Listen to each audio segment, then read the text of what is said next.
Hi there, folks. This is the Bell Wright Real Estate Show, episode 71. It's our Thanksgiving week show, folks. We haven't got a guest this week, but we're going to do something quite interesting. I'd like to introduce my co-host to you before we get started, and that is Thomas J. Nelson. Like to introduce yourself, Thomas? Thank you, Jonathan. Yes. Well, first of all, happy Thanksgiving to you and to all our listeners. And my name is Thomas J. Nelson. I'm a residential realtor here in beautiful San Diego, California. And you can find me on my website, thomasjnelsonrealtor.com. Yeah, it's a terrible place to live, isn't it, Thomas? Yeah, I'm suffering through it. Shocking, terrible, isn't it? You're really roughing it, aren't you? Yeah, it's actually, I live quite close to Lake Tahoe and the Sierra Mountains. So I live also in a quite beautiful area. So you could take the mickey out of me a little bit as well, couldn't you, Thomas?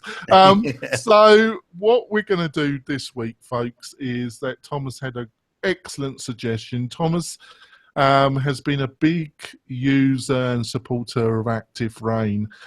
Before we start, actually, Thomas, it just occurred to me, can you give some detail about Active Rain and why you use it and what it is, basically? Sure. Well, first of all, it's a blog site. It's where the real estate industry goes at large. So it's actually the largest real estate industry blogging site in the country. And it hosts over 250,000 realtors who blog on there, exchange ideas, problem solve. I can post a challenge, a problem, a question, post an idea and get feedback. It's also a networking site and a referral exchange portal, if you will. It's one of my pipelines for my referral business.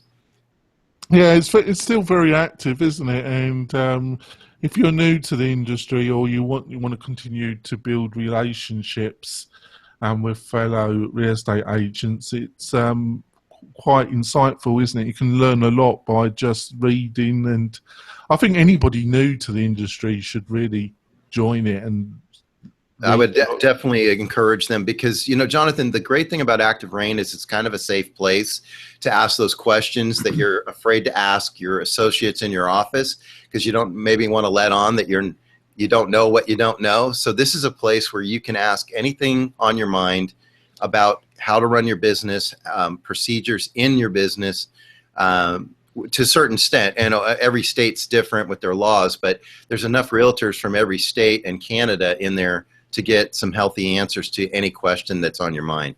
Yeah, so I think it's quite good. So what Thomas suggested was that we look at some of the most popular questions. What time period did you utilize for the year or something, or just was there any time period? Or there was. What I did is I grabbed all the featured questions, which means the most answered questions, which typically means they hit a hot button with these agents that answered them. So the average question got over 40 responses, which is high for a question in Active Rain, and I used a 6-month time period. So that's good. So these are hot, folks. So we agreed. We got quite a few questions here, but we chose the ones that kind of stuck out to us. So I'm gonna. Some of them are a little bit techie. Most of them are around the real estate industry, and I'm sure you're going to get. So I'm going to ask Thomas what you've got a lot of experience in this industry. So I'm going to ask you this question and see what your response, and hopefully, folks, you're going to get a lot of value from this. I'm sure it's going to be fun, actually. So we're going to start off with this question from Active Rain. Do you buy leads? If so, where do you buy them from? If not, why not? So what's your response to that, Thomas?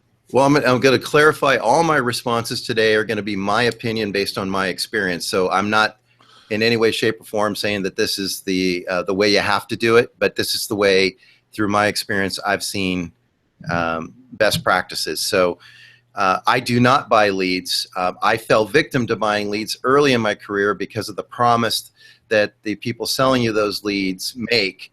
And they just what they neglect to tell you is they're, first of all, selling those leads to multiple agents. So a lot of times if you actually call on those leads, those people are so tired of getting hammered on by agents that, you know, if you're unfortunate to be number 4 or 5 on the list of callers to them, you're going to hear some colorful language or a quick hang up. So, and not all these leads are actual leads, by the way. They're not people saying, hey, I'm ready to buy or sell real estate. They're people that essentially were an impression on a website where their information was captured. So they might have just been looking at houses for the fun of it, or they might have been checking on how to refi, what the rates are, or something like that. So the quality of the leads are pretty low to begin with. Now, I know agents that will counter me on this because they do quite well with them, but they have a budget that allows them to spend several $1,000s a month. It's not going to be the agents. It's going to be me that's going to disagree with you, Thomas. But right, go on. Yep. So now, what I do for leads is I dive into my own database. So what I do is I market to and build relationships with the people I've already sold to, the people I'm currently working with, and all my networking partners. That's my style, but I've never been a cold caller. So that's probably why leads, first of all, don't appeal to me. But second of all, like I said, historically, I've been burned by buying leads. I've never gotten my money's worth out of it. I would imagine a team with a system probably could extract better results than a solo person like myself. But I would love to hear your opinion on it, because I've heard you speak on this before. Yeah. Well, actually, I do agree with a lot of what you've said. My position is midway between yours, because this is a blatant plug, folks, for my own company, MailRight. That's what we're about, folks. But we're about also helping the agent do all the things that Thomas does already. Basically, what we try and help is keep you in front of your biggest referral resource, people that already know you on a regular basis online. What we try and I can't even speak today. My godfathers.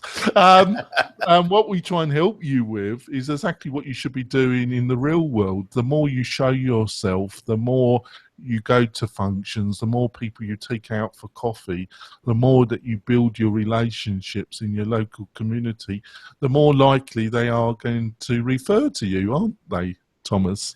That's exactly right. And that's what we try and help online. So that's less of the plug, folks. But what we do is we try and help you build your database of emails, and then through the power of Facebook, we retarget you to these people that already know you, and also through the power of Facebook, we can show you to people that are very similar to the people that you already got in your list, and then show them a lead capture. Where I totally agree with you, Thomas, is you've got to be very upfront. One of the things that MailRight does, it sells exclusive zip codes to our agent. The agent buys one zip code area in our Premier Elite product, and they'd be the only agent that we're showing the lead capture to, right? So we're not selling that zip code to multiple agents. So that's number one. And there's similar products that give guarantees like that, Thomas. But you are right. What you've got to be very upfront with agents. It does depend on the Facebook advertisement. We've been running a campaign for some agents recently, and they're aimed at sellers. They offer a checklist. The Lead Magnet offers a checklist which you can utilize to prepare your house for selling. So it really depends on the wording of the advert, and when they go to a landing page that we design, we do all this for the agent. What the Lead Magnet is, see, that's a very specific lead magnet, isn't it, Thomas? Yeah, well, and see the difference between what we're kind of talking about buying leads versus what you do, because I've seen what you do. I'm trying out your services and product myself, and you don't just hand off people this list and say good luck to you. You've got your money and they're off on their own. You're actually supporting these agents all along the way and helping them build the relationship with each of these leads. And I would say that any agent that is going to buy a zip code should be very present in that zip code so that it's not really a cold zip code for them. And then if they incorporate all the techniques and the systems that you put in place, there's a lot bigger chance of a success rate than what typically you're doing is just buying a list and that's it. Yeah, see, with that one, the thing I've just described, folks, is that we still cannot guarantee that they're sellers. We just cannot do that. But what we're trying to do is the best we can. So those, the volume's going to be down because we're aiming at our lead magnet and our advert is really aimed at sellers. And we target a specific zip code for the agent. When it comes to the large portals, I do agree. I think the large portals can help get your business going or get you to a stage where you're looking for growth. You're looking to get a couple buyer agents to work directly for you, and you're looking to become a bespoke a bespoke agent, a power agent when you've got a small team and you need to get more volume through the door. Right. But I know agents that their whole business is based on the portals, and I think that's not the right way. I think they can be used effectively, but you also need to be building up your relationships and your referral network in your community as well.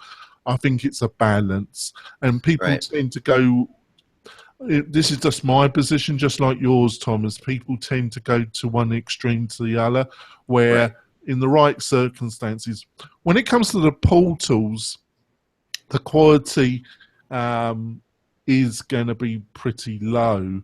And you got to diversify.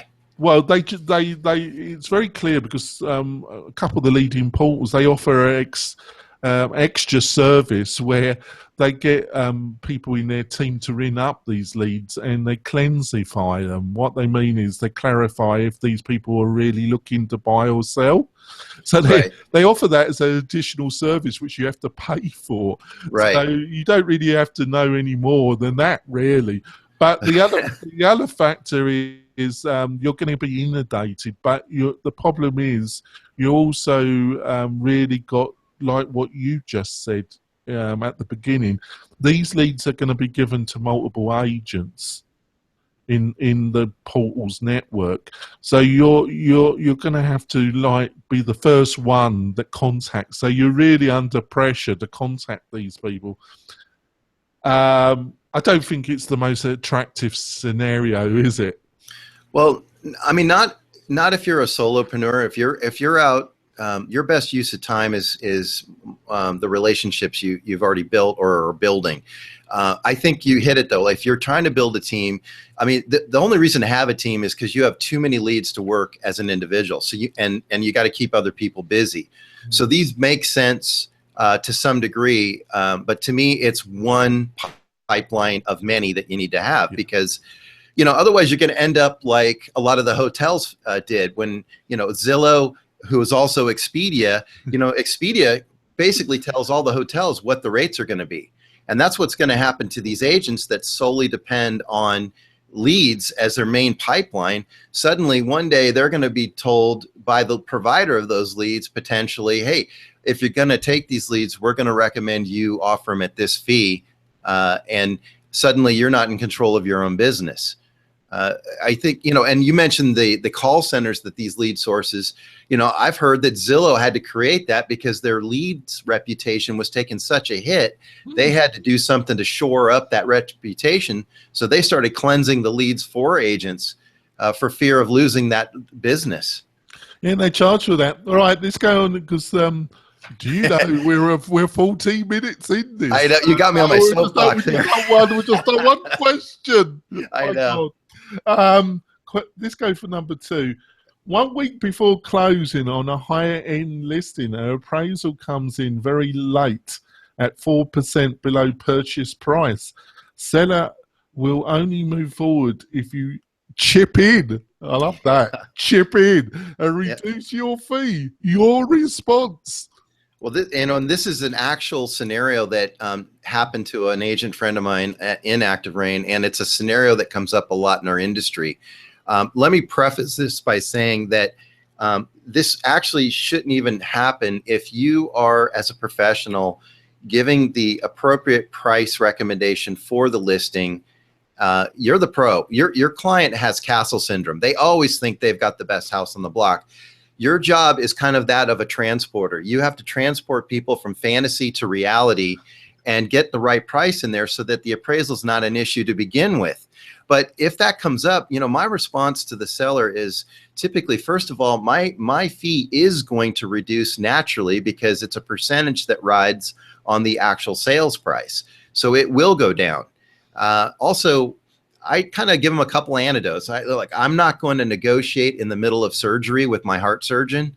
I'm pretty much assuming the fees that we've agreed on prior to surgery are the fees we're gonna finish surgery with. And I wouldn't want to be negotiating. It's kind of like insulting your waiter. I mean, I'm the guy that's defending your price and defending your money, and you're coming at me instead of, how about let's go for the buyer? Why don't we put the pressure on the buyer? We're a team. We're a united front. But if the home is priced properly, that reduces that scenario to begin with. But no, I don't. I let my clients know that we've negotiated my fee up front. I'm not renegotiating my fee during any part of the process. Yeah, obviously I'm not an active agent and I haven't got the years and years and years experience like you. But I'm just, what I've heard in the industry, because I've been active in it for a while now, is appraisals. You can get appraisals can be all over the place. Is that? Yeah, it's true. Oh yeah, we always joke about the appraisals during the football season here. We never want an appraiser to come in after a Chargers game because if the Chargers lost, it could affect the appraisal. But and they're kind of like referees. Everyone's going to make a different call. They're supposedly using the same set of guidelines, but I think local knowledge plays into it. An appraiser has to know the area to get a proper appraisal in part. And the problem these days is with the appraisers being, we used to be able to call up our appraiser and have them come out to all our deals, but that's gone. Ever since the Great Depreciation, what we ended up with now is a lottery system. So we never know who our appraiser is going to be or where they hail from. They could be from North County coming all the way down 30 minutes south to Chula Vista and not really have a clue about the neighborhood, which is why I go back to our job as a professional is to let our clients know based on what the market says their home is worth, what the appropriate price bracket would be to price the home. Which is no different than, your doctor is not going to let you prescribe the medicine. Your doctor prescribes the medicine based on a bunch of questions they ask you and what they assess. And we're the same as a doctor. If we don't see our own value as professionals, that's when we get railroaded. When we just are so desperate to get the deal that we'll compromise our professionalism to get it, that's when agents get into this kind of trouble. And unfortunately, once in a while, this might cost you a deal to have these principles, but you can work with people that steal your joy, or you can work with the people that bring joy to the business. It's your call. Yeah. I would strongly advise you folks to listen to what Thomas has just said, because I think he's given you some really strong advice there, folks. We're going to go for our break now, folks. I'm going to add my little bit before our commercial break, which is from our sponsor. That's Easy Agent Pro. They do a really lovely website solution that's really focused in getting leads from your website. Tyler, their CEO, was a guest on the show, folks. They decided to become a sponsor of the show. his team showed me the back end of the website system, and I suggest that if you're looking for a website solution that's a little bit on steroids that can actually really help your business, that's at a very fair price, go and have a look at Easy Agent Pro. So we'll be back in a minute, folks, and we'll be talking more about some of the most popular questions on Active Rain. Be back in a minute.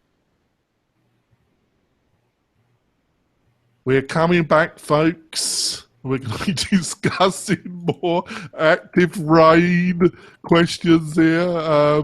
It's been quite fascinating so far. So we're going to go for number 3. If a former client asked you to pick your brain because they are planning for sell by owner their house, how would you respond? Well, it was interesting on this question. I saw a lot of polar opposites. Some people were offended by the notion of somebody coming to you and saying, I need your help so I can sell my own house. Right now, I believe it's 8% of America does sell their own house. So that's just a fact. And it's always been around 8 to 10% of Americans have sold their own homes. That's their right. I look at it as going to court without an attorney, but if they want to do it, that's fine. Now, what I'll do is I'll give them all the help I can, because here's where my head goes. I might not be getting their sale or their listing, that is, but I'm going to get their sale, because if they sell their house, likely they're going to go buy a house. So I throw my hat in the ring and say, hey, look, I'm happy to help you, but by helping you, I'm also applying for the job of representing you when you buy. I'm also in the back of my mind knowing the NAR statistics that about 90% of people that try to sell their own home quickly within the next 30 days hire a realtor, because they realize there's a heck of a lot more to this than they thought. Especially if they're working full-time jobs, their job is not to be a realtor. It's to do whatever they do to earn their living.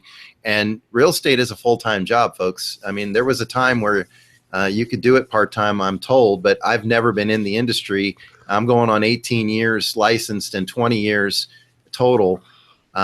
It's always been a full-time job from my perspective. So I do help them. Quite frankly, most of the people that would do that would be people I know anyhow. So I'm going to keep that relationship intact. Yeah, I think that is another fantastic answer, Thomas. I think the court saying it's a bit like going in court and trying to defend yourself. It's such a great way of putting it. And I totally agree with you. Obviously, you can't spend all day with them, but I would try and kill them with love. Right. Exactly. I'd just send them. I would have a little quick pack of some links and have a written little handout already prepared, because I'm sure you do get these on a regular basis, and I'll send it to them and I say, go and do some research. And then I would say this in a way, folks, but I do honestly believe it. I think you've got to be bonkers to try and sell your largest financial asset in most people's lives, and you're going to try and do a DIY job. Exactly. I don't think that's going to end the best way. Do you? No, I mean, some people get through it. And Jonathan, before we go too much further, you made a great point that I neglected to make, and that is I limit what I tell them, because I live in California, and liability is number one on my mind. So I do not get into the minutia of their deal. I give them broad stroke information, which is largely, like you were saying, links or paper handouts that I'll send them to appease their questions. But I do not get into the details of their deal. You cannot do that. Well, you can, but Thomas, listen to Thomas, folks. Do not do that. That's suicidal, isn't it, Thomas? Yeah. Another trick you can use, though, or I hate to call it a trick, but a technique, is you can always offer to lower your fee and just do the paperwork. If you're not going to go through the wear and tear and expense of marketing the property or negotiating the deal, you could, in fact, do a lower fee for them and just say, hey, look, let me help you organize all the paperwork and keep it all legit and legal so that you don't miss anything. Because an average real estate file, when it's closed, is 400 to 600 pages. I mean, it's a Yeah. pretty thick deal. Have you seen the amount of paperwork an agent, or even if they've got assistants or firms helping them, have you lately seen the amount of paperwork that goes into a house selling, folks? Yeah, well, especially in California. Or in Nevada. Right, I'm going to switch it. I'm going to go switch 4 to 5. So number 4, what's better, having a vlog or having a blog? I suppose they mean a video or YouTube, don't they, or something? Yes, yeah, they call them vlogs for short, but it's basically a video blog versus a written blog. And for me, the answer to that is really, I mean, I do both. I'm comfortable on the camera and hosting my own video shorts. I also enjoy writing. So I think it really is going to come down to where is your talent and where's your comfort. Do you like to write? Because a forced blog is not going to be read. It's not going to be effective. And if you're uncomfortable on camera, that's going to look awkward and probably do more damage than good. So unless it shit goes viral, sometimes you see some of the most awkward things become brilliant marketing pieces, but those are hard to determine. So to me, it's wherever your comfort level is and whatever your time allows to put out a quality product, whether it's a blog, vlog, or in my case, I do both. I do lean heavier on the blog because I love to write, but I have incorporated video in the last 5 years. Yeah, I totally agree with Thomas again. But the thing I would say is consistency, folks. Absolutely, yes. This is where, for understandable reasons, many people in the industry start off, I'm going to blog this and I'm going to produce a video. And consistently, it takes a lot consistently to produce a weekly podcast, doesn't it, Thomas? Absolutely. But it's just the same with a blog and video, or I say that with a blog, is that also you've got to try and always be in your mind repurposing it. How many platforms can I use this? Can I cut it up a bit? Can I send it out as part of my newsletter? Can I put it on Facebook? Can I cut it up a bit and have a series of posts on Facebook? Can I use the video on my website, on Facebook, on Twitter? You've got to be always in your mind repurposing, haven't you, Thomas?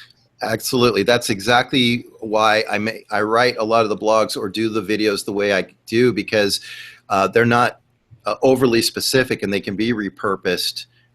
Although, we will do specific videos for listings and or certain topics. But as you've brought up many times on this show, that, the term is evergreen. You want something that can be reused often, that doesn't get dated.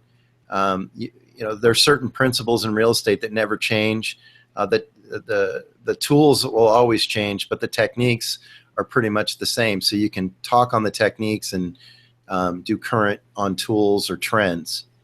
Yeah, it's actually, I'll find the link and I'll send it to Thomas, but it's a brokerage in San Francisco. They do deal with some of the most highest priced homes in the Bay Area, folks, so say no more. But what I loved about their website was the use of video with you see in a lot of sites, and I'm not having a go, Thomas, I understand it, but they have they do have like a school section or area sections, but it's very canned material, Yes. or very, very lightweight.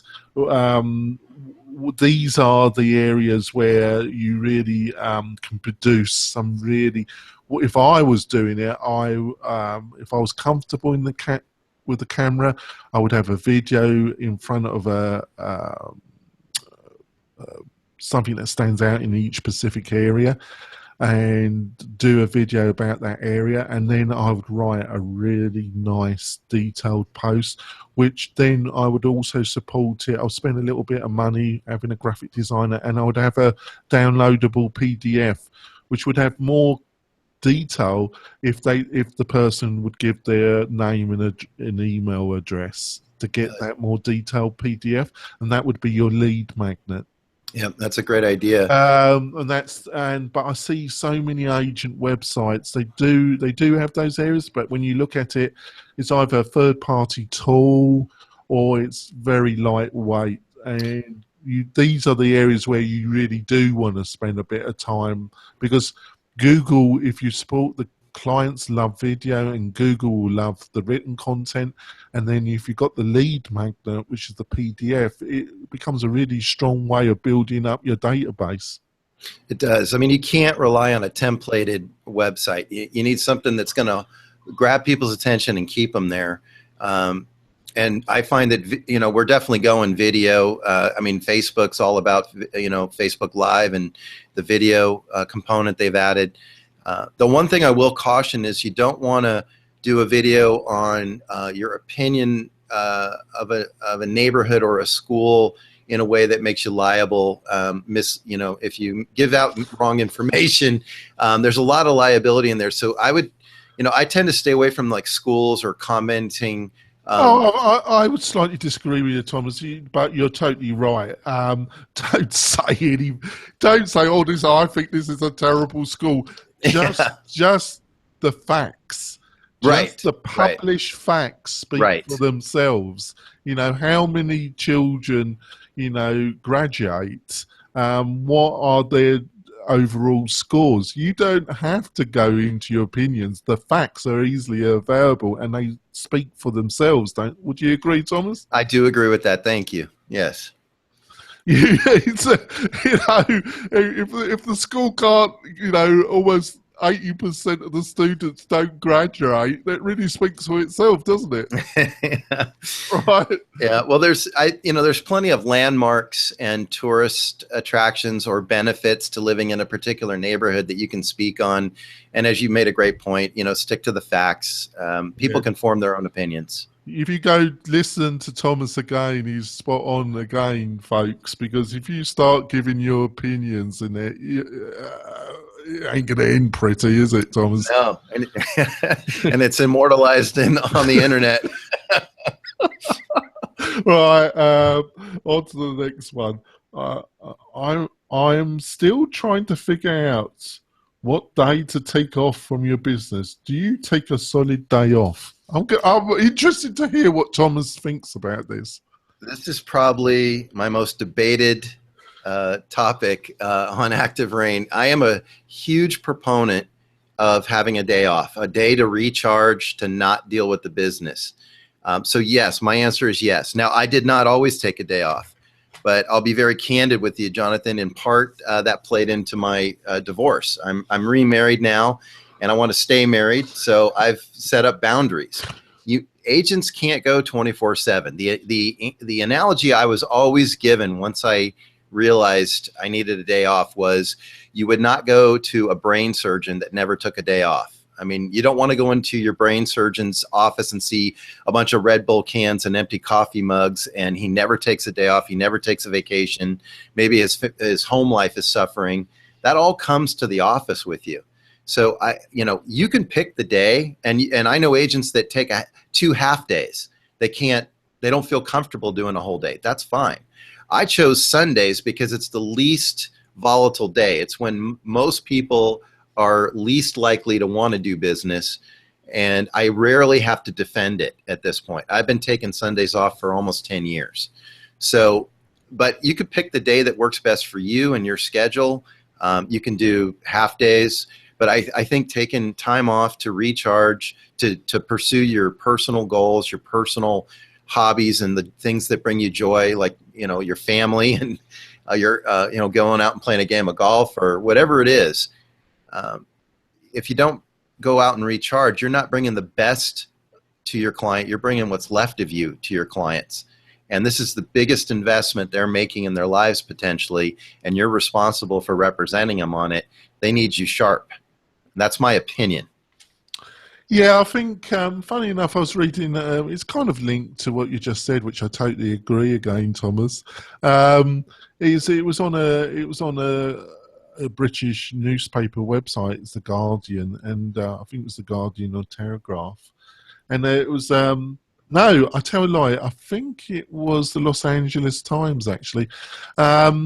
it was basically sleep research. It was an article done in 2011 and it had been updated. And do you think, most people, they say you need 8 hours sleep, but people say you can get away with 6. Do you think, offhand, do you think it makes a big difference? That's a great question, because I think it just depends on the individual, Right. And a lot of things, their environment, their age, their health.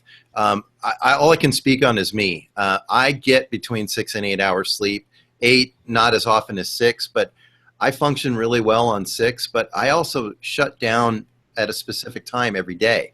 I'm not an open-ended closing time in my business during the week. I shut down at 6 o'clock, and about the only thing I'll do after 6 is respond to a text, because that's simple. But I'm not checking emails, and I'm not returning calls, and my clients know that. A lot of this is setting it up from the day one. When you meet your client, you just let them know, these are the hours I work. This is the day I take off. I will make you a priority the next day if you call after my cutoff. But this is the promise I've made to my family, and it's the guarantee I've made to my clients that I'm going to show up every day ready to work and be at my best, because I go home and I can rest at night and I can take a full day off, and I don't feel any level of burnout anymore like I used to. I mean, burnout was a huge factor. Well, this research, it was a bit of an eye-opener for me, because it obviously I would have to look into it, because I do think there probably is some kind, instinctively, I still think there's some personal element to it. But they took quite a large sample, I can't remember how many people, and the ones, they did 3 groups. One that was getting just 4 to 5 hours, one 4 hours, a group that was getting 6 hours, and a group that was getting 8 hours. The 6th group, their decline, there was a dramatic decline. It happened over a 6-week period, and they had a scientific test that's used for all kind of sleep research. And after 6 weeks, they were 25% less capable of doing these tests than the group that was taking 8 hours sleep, Thomas.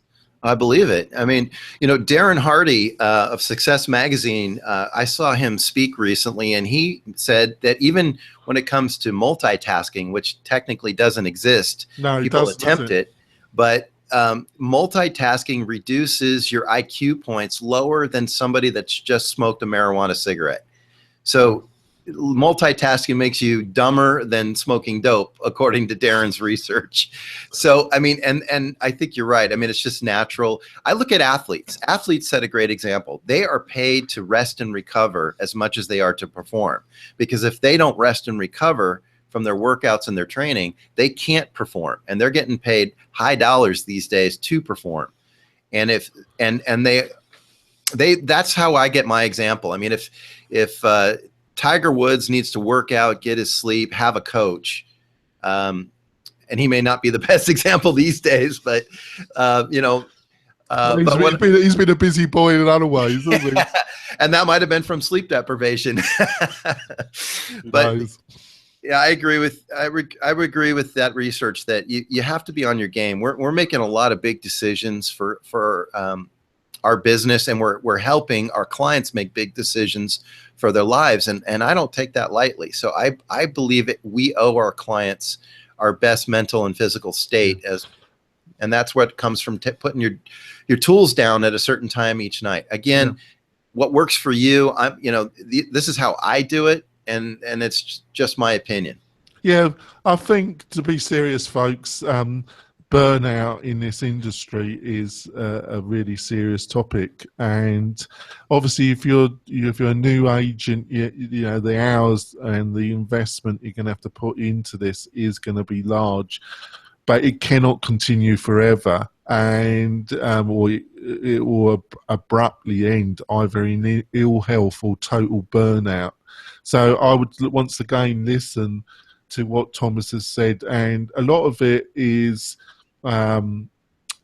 setting up boundaries from day one with clients. And then if you get a client that consistently breaks those boundaries, that should be a considerable red flag to you. Would you agree to that, Thomas? I absolutely agree with that. That's kind of the filter that for me. And, it doesn't have to be a loss of business. When I have a client that looks at me and says, hey, the only day I'm willing to work is on looking for a house is on Sundays, I say, great. I have a partner that I can refer you to.